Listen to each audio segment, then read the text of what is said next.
ఆ సువాసనలతో కూడుకున్నటువంటి తాంబూల చర్వణం చేస్తున్నటువంటి నోరు కలిగినటువంటి అమ్మ. అయితే ఇక్కడ ఒక అద్భుతమైనటువంటి విశేషం ఉంది. అమ్మవారికి సంబంధించినటువంటి తాంబూలము కేవలముగా ఏదో ఆమె ఆరాధన చేసినటువంటి స్త్రీలు మాత్రమే పుచ్చుకునేటటువంటి ప్రసాదము అని పరిమితం చేయడానికి వీల్లేదు. ఆవిడ ఊహించడానికి వీలు లేనటువంటి శక్తిని అనుగ్రహించాలనుకుందనుకోండి, సర్వసాధారణంగా ఆవిడ దేని ద్వారా అనుగ్రహిస్తుంది అంటే తాంబూలం ద్వారా అనుగ్రహిస్తుంది.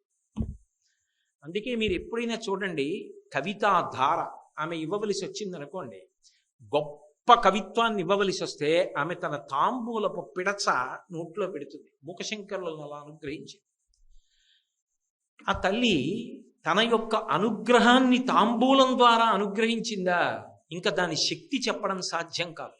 అయితే ఒక విషయాన్ని నేను చెప్పవలసి ఉంటుంది. శ్రీశైలంలో భ్రమరాంబ అమ్మవారికి సమర్పించిన తాంబూలాన్ని కూడా అలా ఇస్తారు, వేసుకోమని ఇస్తారు. దానికి ప్రత్యక్షమైనటువంటి రుజువు ఏమిటో తెలుసా? నేనే ఒకప్పుడు నాకే శ్రీశైలంలో భ్రమరాంబ అమ్మవారి దేవస్థానంలో ఉన్నటువంటి అర్చకులు పరమ ప్రేమతో ఆ తాంబూలం ఇచ్చారు, వేసుకోండి అని. అంటే మనకి ఆ ఆర్తి ఉండాలి, ఆ ప్రేమ ఉండాలి, కానీ ఆ తల్లి అనుగ్రహిస్తుంది, ఆ తాంబూలం ఇస్తుంది. నాకే కాదు, ఆ రోజున చాలామంది వేసుకున్నారు. నాకు ఒక్కడికే ఇచ్చిందని మీరు అనుకోకండి, అదేదో గొప్ప అని నేను చెప్పట్లేదు. ఆ రోజున నాతో ఉన్న వాళ్ళు చాలామంది ఆ తాంబూలం వేసుకున్నారు.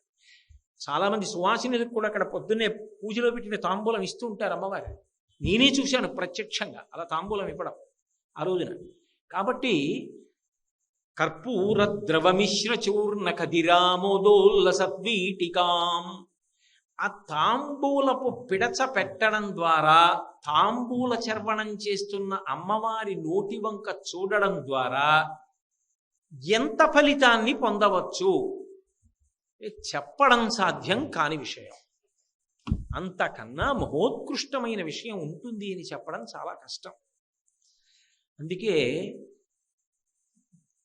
ప్రత్యేకించి ఈ దేవీ నవరాత్రులు లాంటి ఉత్సవాలు జరుగుతున్నప్పుడు అమ్మవారికి తాంబూలాన్ని పెట్టడం, అమ్మవారి తాంబూలాన్ని తీసుకుని ప్రసాదంగా వేసుకోవడం గొప్ప అదృష్ట విశేషం.